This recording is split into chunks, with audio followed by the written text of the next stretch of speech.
Hey guys. Right now it's November 7th, his birthday, and we're at Red Lobster. And I just got water spilled all over myself because somebody hit the gas too hard, and now my sweatshirt's soaked. You should hear her drink out of that thing. I was trying not to get it all over myself, okay? So, yeah.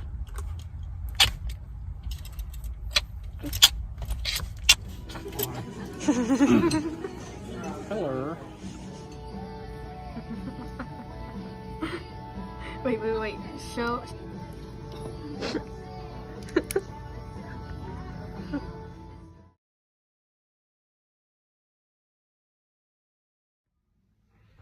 All right, guys. So we're at Tubular Techniques to get tube to finish up all the bars and everything in the car. So I just arrived here. He's got most of it cut down to where it'll fit, and we're gonna load it up and I'm gonna head home.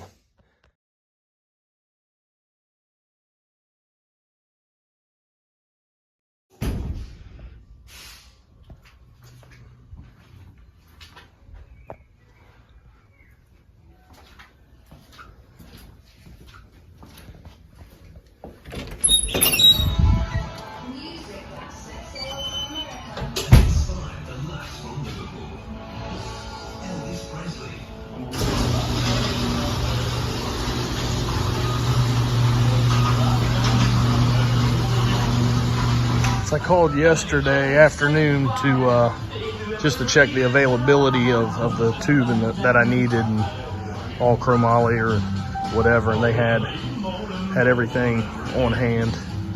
So I waited till today to confirm that I was going to have to come. We was waiting on a word from Jerry's supplier, and it wasn't going to be here for a few days, so we needed to get stuff done this weekend.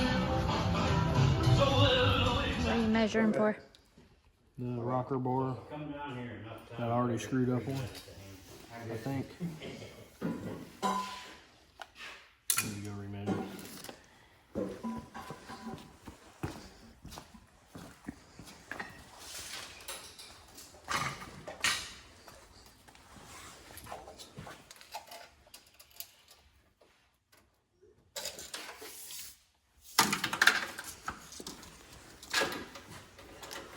At least 5/8.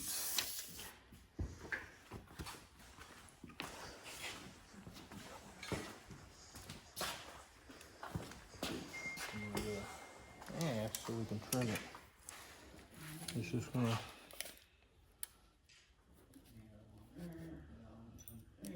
not have a big.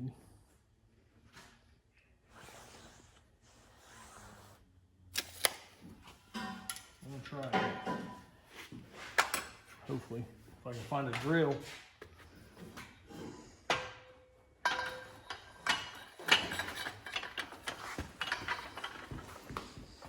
I've never used one of these, so. Maybe. You're gonna cut it out here and then rotate it and roll back together out here? No. Because he really wants it to go straight out. Yes, I will. We could get it to swoop up.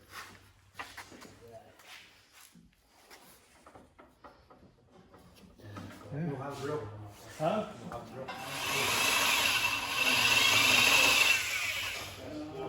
That might be cutting a little far. I'm gonna oil that up or grease it.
We'll clean that up. You got a belt sander, don't you? Got a belt sander.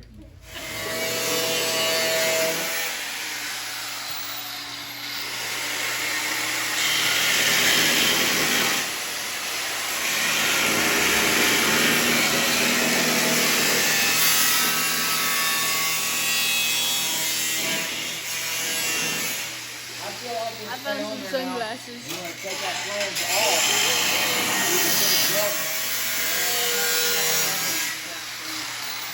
I don't know, it's still pretty wiggly. Well, it's moving the whole flange. Yeah, that's alright. Alright.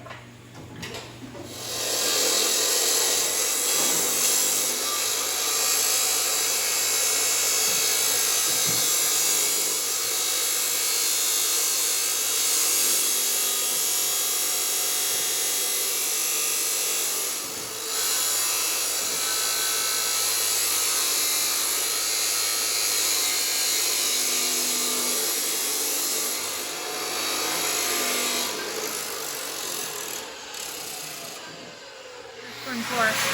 Huh? What's this one for? It's the other side rocker bar.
I'm talking myself, I can bust them down.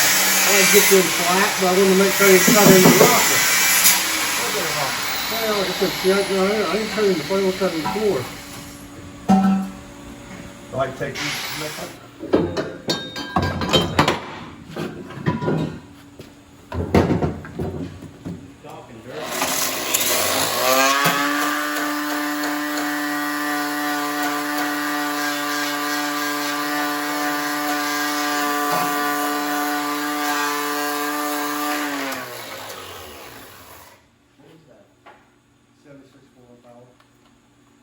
Guy Toledo's got it now.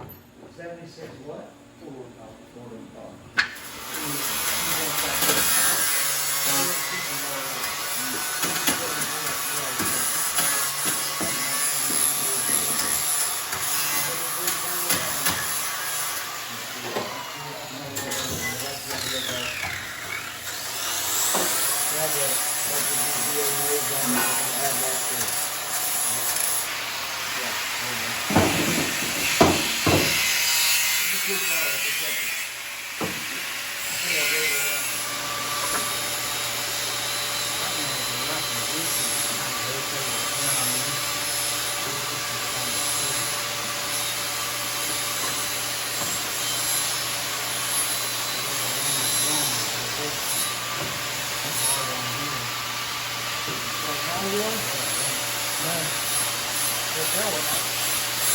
Oh, this bottom, this one here. So, right there.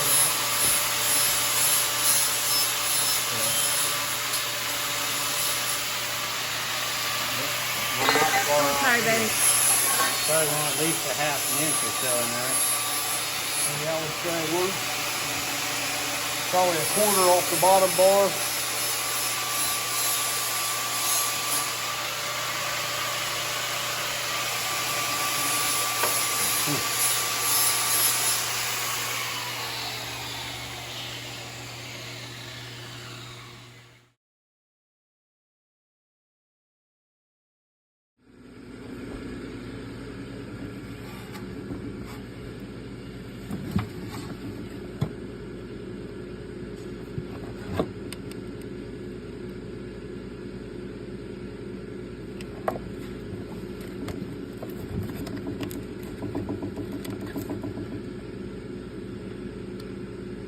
I'm guessing that's where the power source came from to start the fire. That is cut into the metal right there.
It's like a wall of clouds.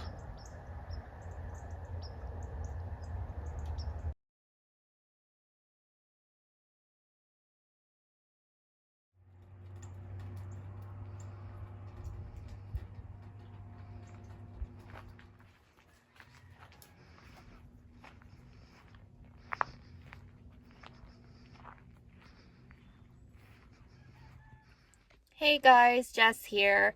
I know our video this week was a little late, and I just thought I'd take a minute to explain that to you, because I had put that I had had a family emergency, and I knew some people were concerned. So to make it as quick as I can, my uncle, I had mentioned a previous uncle that had cancer, but this is another one, same family.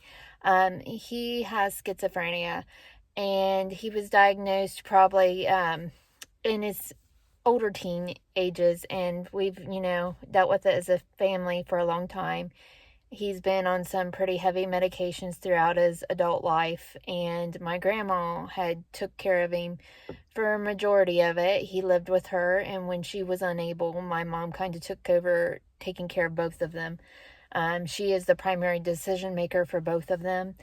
A couple years ago, it got to the point where she had to have them both put in nursing homes because it was too much for her to care for, and plus my grandma needed more socialization, so that was good for her. And then my uncle, he just needed a place where his medication could be regularly monitored, and they had activities there for him to interact with other people. When COVID shut down everything for people in nursing homes, that made it extremely difficult on both of them. My uncle, suffered long-term effect of schizophrenia and being on those heavy medications that change your body and your system so much, that he had some periods where he was being combative, and the nursing home that he was at would no longer keep him. So my mom had to research and find a different place for him to go, and she did, and it was a good facility, but it's about 2 hours away. So she, travels a lot. My dad drives her up there so she can see him quite frequently, and she still visits my grandma, which she's in a local nursing home. But we got a call last night that we were all kind of, known was going to come one day. He had went into the hospital and his lungs were failing, and my mom was told that this was going to be it, that they were going to have to, he was in ICU and there was nothing they could do for him and he was going to pass away. So my sister had called me. Usually my phone don't work out in the barn, but it did. I was out in the barn getting ready to video Saturday night for CJ and get some good content because they've made some headway, and Troy was coming out and they were going to do some more stuff and make some more headway on the car. And so she asked if I could run in there, and she was going to meet me in there. Now my brother lives in another state, so I ended up calling him and updating him on what was going on. And by the time I got there, you know, my mom she was an emotional mess. My mom is like a warrior of the family. So anytime when you're going to lose a family member, it's hard. But when you've been a primary caregiver for somebody and been throughout there for all the decision making and things like that, it makes it even 10 times harder when you hear that they're going to die. So she was on the phone with the hospital when I arrived, and she was clearly upset, and she was blaming herself for, you know, putting him in a nursing home so far away that everybody couldn't go visit him at. And they made the decision not to intubate him, and her and my dad left to travel to go see him in the hospital.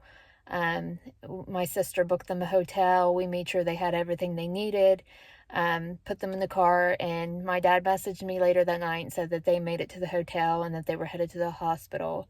My mom later messaged me last night, I think it was, or this morning, I can't remember. It's been a really busy Sunday. And she told me that his oxygen levels were up, which is good. So that was my family emergency that I had to deal with yesterday. Our videos may be a little bit lacking this weekend, but you know, when you have family things, you just gotta hit pause and, you know, address them and, you know, hope everything works out for the best. So hopefully my uncle will improve. He's been through a lot, and like I said, those medications for that disorder, it really takes a toll on a person's body. I always remember him being kind of a gentle giant growing up. There were a couple scary incidents where, you know, things happened, and I remember those and they stuck with me. But he was always one for cracking jokes and making the family laugh at the same time, you know, with that disorder. So it's just one of those things that people live with, and you just got to do the best you can with it. So yeah, that was the family emergency. Everything's okay right now. I had to go there and be there for my mom as well as my sister, and my brothers called and checked on everybody. So yeah, that was it. And today's Sunday, and it's been a full day of volleyball tryouts for Allie. She's trying out at 4 different places, and I think right now at this moment we're on place number 3. I've spent the whole day in the car, so luckily I've got to upload some videos for you guys, but that was the cause of the delay. So you Why are know, you videoing me eating? because you know how most people like Cane's chicken or Chick-fil-A? Well, not our kid. No. I like the biscuits from Popeyes. They're good. They are. She's Popeye's chicken girl.